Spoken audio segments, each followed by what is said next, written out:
What's up, y'all? It's me, Tasha C, and in this particular video, y'all, I'm reviewing Love and Hip Hop Atlanta ATL Season 4, Episode 11, right? I don't know if next week or this upcoming weekend, well, it's still next week. Now, they say special time Sunday, they post to have this damn episode, right? So this particular video, I'll be reviewing, recapping this episode that I just watched, episode. And shout out to my YouTube fam. If you're not part of my YouTube fam, don't forget to like and share this video, subscribe, and let's get into it. And I was entertained, but the reason why we're going to start with Joseline and Stevie J is because I think personally that this looks like, since they're talking about might have to move to LA for business reasons and, you know, business moves, that this might be looking into, say, a spinoff. Is that it?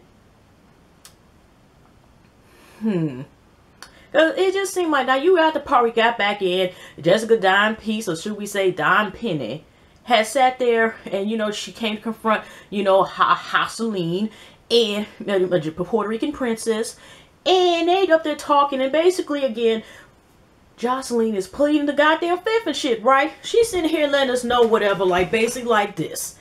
Now, because of, you know, just like with Mimi was like, didn't you hit me? And she was like, I do not recall. Somehow, Joseline is saying as if they didn't associate. And they used, you know, for what Jessica Dime Piece, Jessica was saying, was that they used to hang out with each other and every damn thing else. And apparently, you know, maybe fuck on occasions or whatever, you know. And she paid to Fountain of Youth, and Joseline said she's done it before. I'm just saying is that what happened once or twice or whatever, there was, you know, one time, you know, some sexual activity ball that included, you know, them two, and Stevie watched. And, you know, she was letting me know, like, you know, she first, like, you trying to pretend like you don't know who it is, blah, blah, blah, blah. And, you know, Joseline, by the time, like, bitch, who you think you are, blah, blah. And Joseline conveniently had at least $20 worth of singles. You know, like, it's if after she was going to hit the studio, her and Stevie, she already had some money saved up on a paperclip.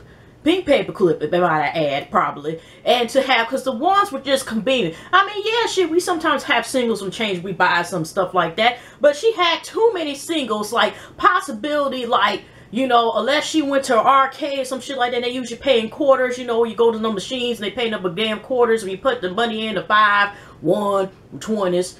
It seemed like that looked like money possibly that could be used 9 times out of 10 when you're going to make it rain. And usually that kind of means 9 times out of 10 you might make it rain on somebody that is full of that's half-ass, ain't got no clothes on, or could have clothes on, and usually does dancing, usually involved. And I'm not talking about the goddamn hustle. So let's be for real, okay? So I'm saying is in terms of like that, or she might knew Jessica might have pulled that route, so she just was waiting in advance, because like I said, the money, it was like 20, maybe 30. I was trying to count, see how many it was, because, you know, Jessica was like, she was like, here, he saw you have your money, you know how Joseline gets whatever, bitch, here you go, bitch, and blah blah blah.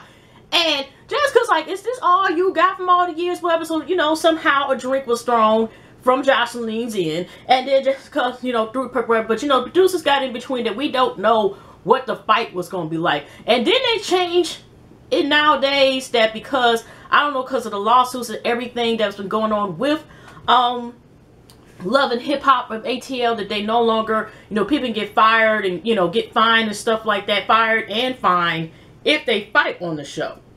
Is that correct? But I could have sworn they said that, you know, on the net, you know, I think when the season started.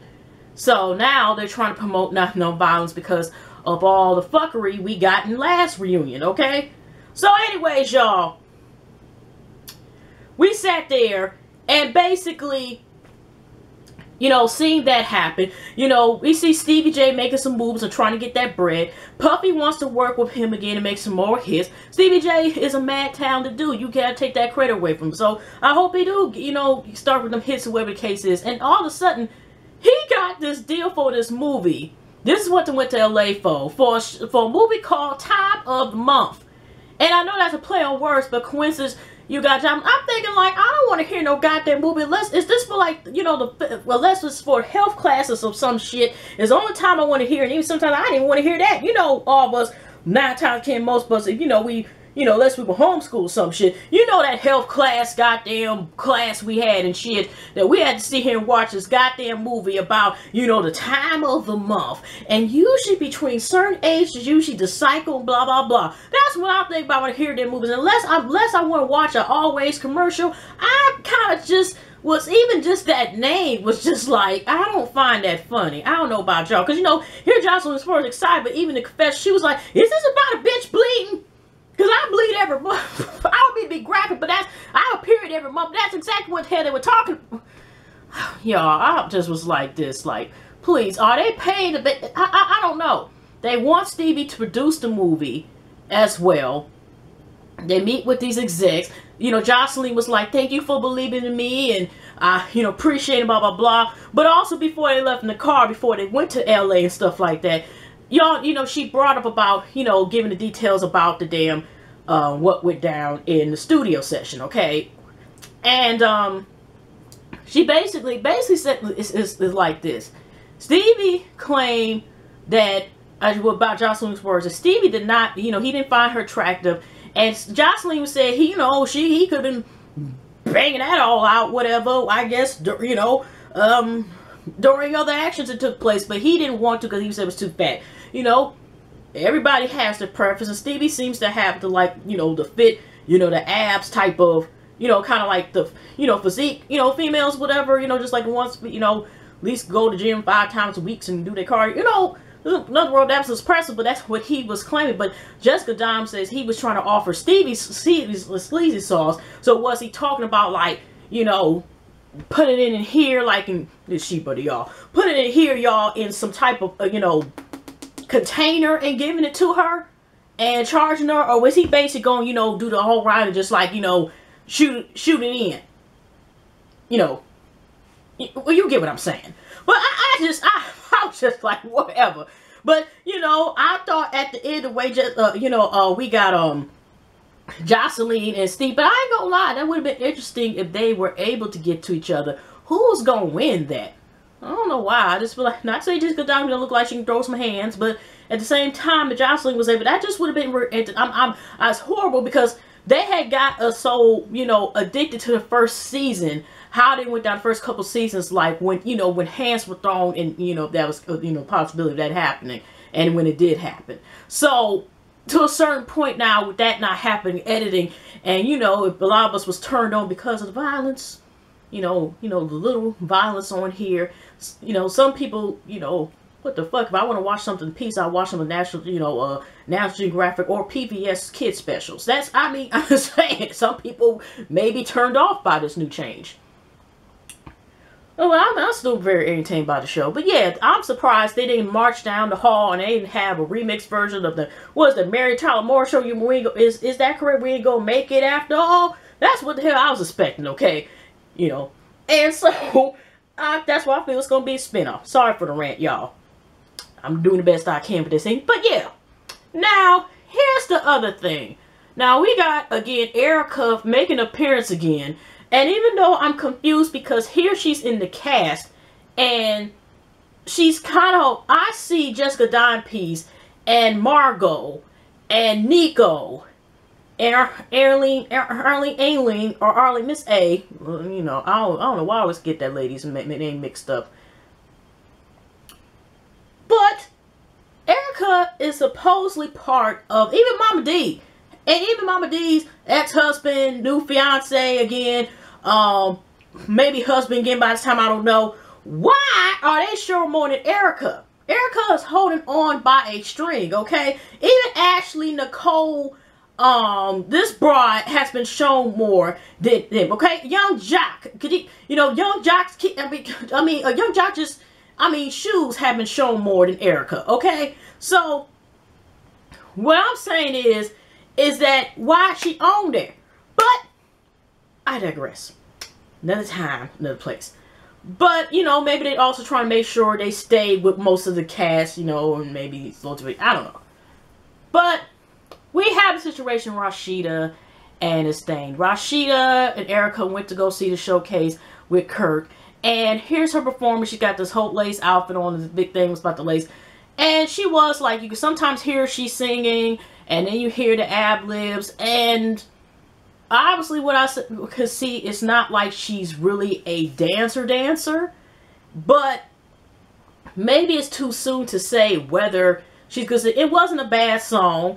And it was chopped up like, it seems like maybe if I seen the whole performance or seen another time, then I could say whether it was good or bad. I'm not going to sit here and say whether it's just horrible just because of a stank-ass attitude. And she just gave people a personal invitation to basically, you know, give her, you know, black hair and shit like that. And, you know, busted-ass lip, you know, a couple times, okay?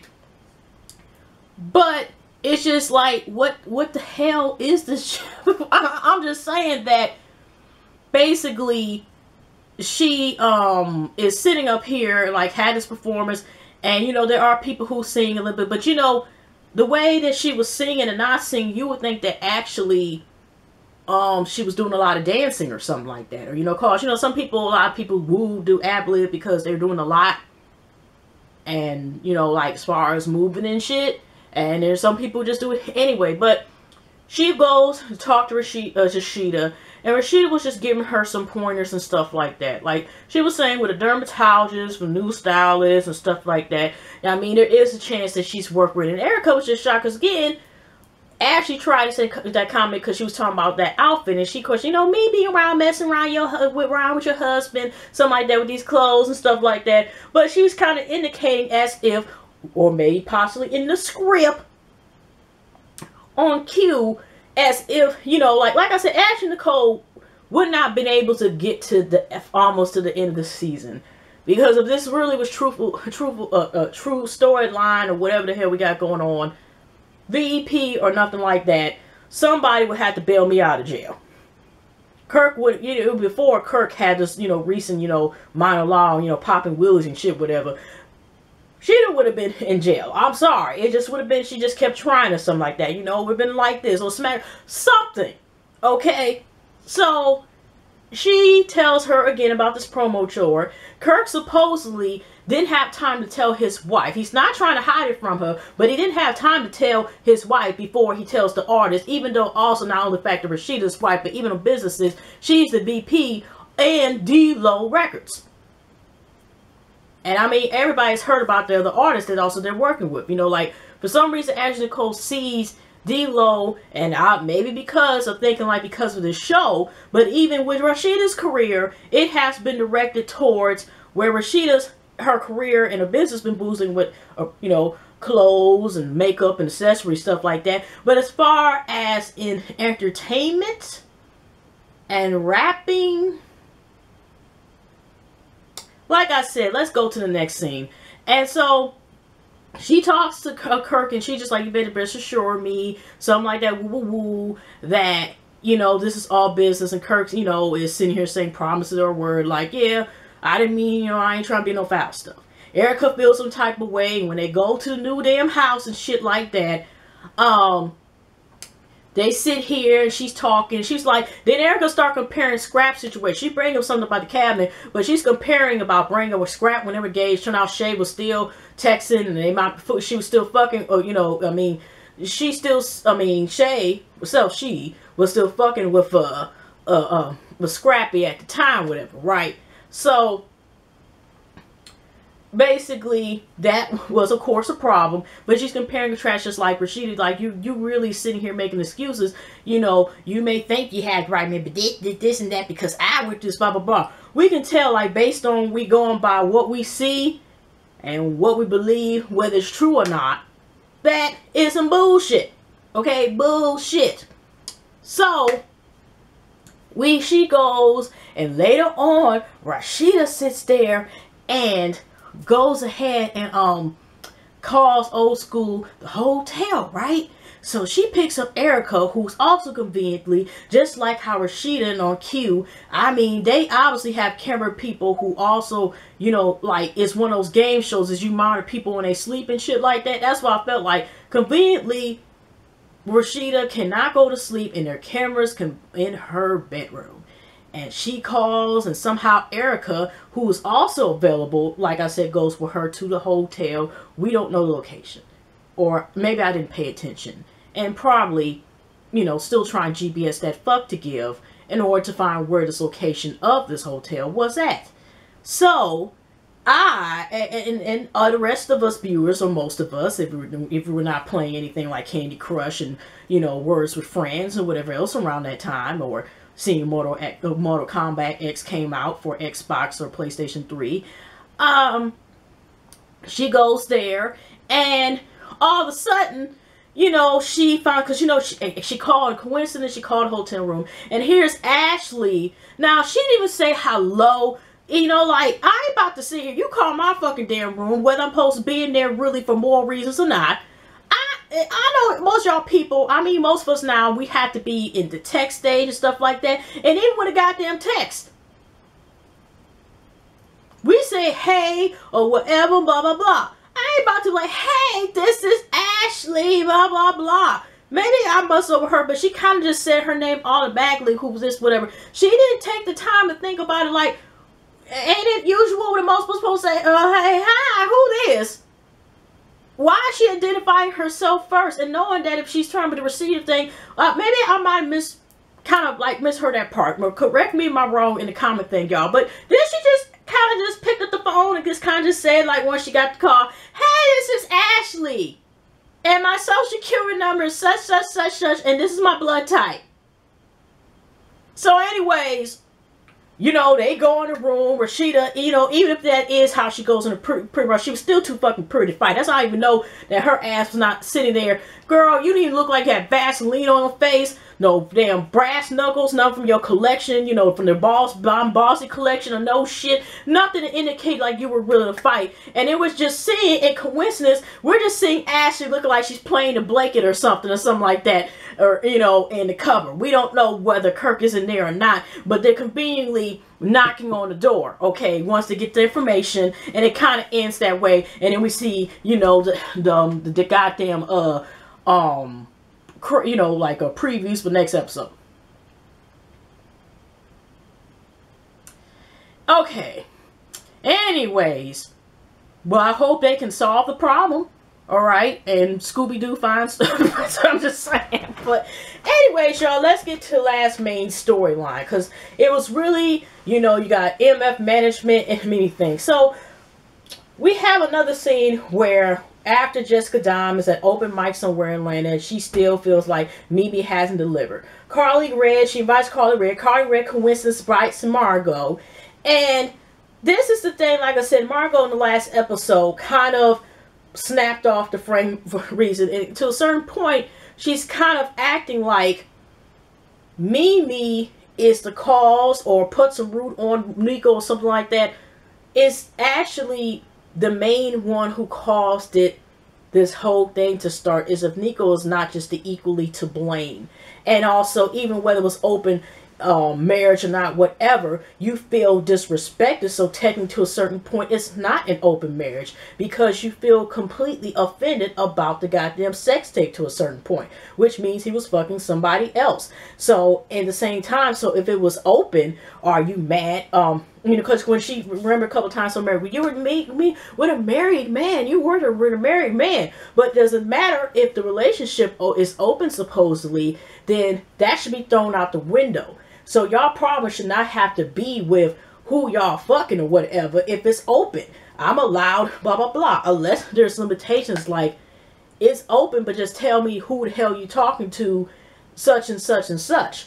Okay, but the way she kind of comes at Mimi is that she was offended that she was fucking Nico. You get what y'all was saying? I know I've just been rambling all this goddamn episode. I'm confused, but okay. But so we got her Marco's there, and she feels like she's so cool and vibe with these people, and you know she loves to ride her bicycle out in the forest at 4 p.m. during the day and all this shit, whatever. And so we got this shit where all of a sudden we got a Jessica Dime piece, you know, rapping this song called Disrespectful. Like I said, I heard her rap before, and it's kind of like, it's not bad, but it's not to be biased. It's just like, okay, but with the right damn beat, you know, even if she said green is mean, you know, because it is about to beat that catch book with the right damn beat, you know, that's all the hell she got to say. All right. But at the same time, y'all did notice that shit, even her shit was kind of like put out more. And at least her song, did they even advertise Nara Lee when Love and Hip Hop New York at all? Any of her shit? So I'll at least give her credit that she at least got music from, you know, the cast, whatever, right? So all of a sudden, Margot, because, you know, Carly was like this, because they were talking before they got on stage. Margot, you know, was talking about, you know what I mean, because she's talking about the business with Mimi. She was like, I personally, you know, every time I run to Mimi, it's always been problems. But that's personal. That has nothing to do with her business ethics. And again, girl, it is not about you this evening. Okay, you know, Carly, I think, was trying to get information. And I think, you know, of course, Jessica told her words what the hell happened when she met up with Joseline. And so, all of a sudden, she had Margot perform after... I mean, Carly brought her up there with Jessica, whatever. And Margot's song was actually kind of cool. I'm going to start the board. I ain't going to lie. I'm not going to give the, you know, tapping the river. Like, girl got talent. Songs sound cool to me, personally. You know what I mean? And all of a sudden, Carly announces again another business venture that she's now starting a record label. And then I thought about, what happened to Carly's song last season? Where did that go? Is it lost? Are we still trying to find it? And is anybody even giving a fuck to find it? But let's carry on. But if she started to work, that's what I'm saying. It's like Carly read the first when she got on here since season 1 was her goal was to be in the music business, right? So if you got your own damn record label and you're an artist, shouldn't you do your own shit? Unless she got some contract that we don't know about that she can't put her own shit on her own damn label. I don't know. I'm just like, oh, okay. So when they perform now, she's trying to get you know, both Jessica and Margot as her artists. And then later on, Jessica meets with Mimi to tell her what the hell's going on, talking about delivery. But she did admit also to Carly and Margot about, like, you know, that failed meeting with the mess with Jazzy Faye producers. And I'm thinking, like, girl, you don't know. Why is y'all acting like Jazzy Faye was not a studio person? Maybe she might have, like, did it wrong by maybe by just Tiffany Fox, but just, you know, Jessica was kind of pushing it, whatever, you know, a little bit, not a little bit, but shit enough where he was like, get the fuck out of my goddamn building. All right, so she met Mimi with some of my personal problems, and, you know, Jessica also made that she also got Joseline, because she was saying, like, it's the reason why Stevie is not working with because of Joseline. And Mimi said it wasn't hesitant. She also said she had personal problems, blah blah blah, and just, you know, like I said, the time is running out, and she may go with the Diana, whatever nigga, Dana, whatever the fuck her name is, and or, you know, the one to be pimp, as Mimi said her own self. And Diana turns out to be actually a booking agent, not a manager. And so maybe when she finds out, decides she's going to talk to Diana. And actually, Mimi kind of kept her cool, consider. I don't know if she wanted Diana. Then Diana said, like, she cared, you know, she kept a concealed weapon in her fucking person all times. But even Diana, she said, like, I heard you trying to give Jessica dime piece and blah, blah, you know, as far as trying to swipe her manager. And she said, like, you have a pea size for a brain. I'm thinking, like, I was surprised that Mimi said nothing like, you know, you bitch and blah, blah, blah, and all this other stuff, and, you know, everything else she usually says. And she didn't say, she was just like, you know what, whatever, blah, blah, blah. I'm surprised. So basically, Miss Diane was like, let's say, you know, like, you're not delivering, Jazzy Faye this and blah, blah, blah, lipstick state lane, and, you know, that type of shit talking. And, you know, Mimi's like, you know, you're just a booking agent type of thing, whatever. You can go on, get a waist chain in your damn self. And Diane walked away like, you know, it's all about the money, blah, blah, blah. But, even though she's a booking agent, who else has she worked with? You know, she also had told Jessica, too, that she's, you know, helped out with getting some of the money that me and Nico got for that sex tape. And Mimi was like, no, she just did booked me a couple appearances and shit, but that's not really it. And I, you know, left again and blah, blah, blah. And that's pretty much with it. So Mimi, you already told Jessica she's going to deliver, you know, these people producers, but it showed like she's trying to get back with Jazzy Faye again in the next episode. But that's about it. That's all I can remember. It wasn't too much after that. Sorry, y'all. I did the best I can with this review and stuff like that. But we will tune in for the Philly. Scrappy and Bambi make a return. And Camille, I was surprised Deb almost got to it. And here comes Deb's daughter-in-law coming up. And I'm like, well, damn, okay. But anyways, y'all. And Ashley Nicole, which Rasheeda is supposedly, you know, I don't know. And the way Ashley Nicole was, like I said, she would just one time or pow, just backhand, you know, smack her in 2020, bitch. I'm just saying, okay? Oh. But anyway, y'all, I'll see y'all in the next video, you know, whatever. As the world turn and Love and Hip Hop ATL keeps moving on. Anyway, y'all have a good night. Y'all put some nice weekend. I'll see y'all next one.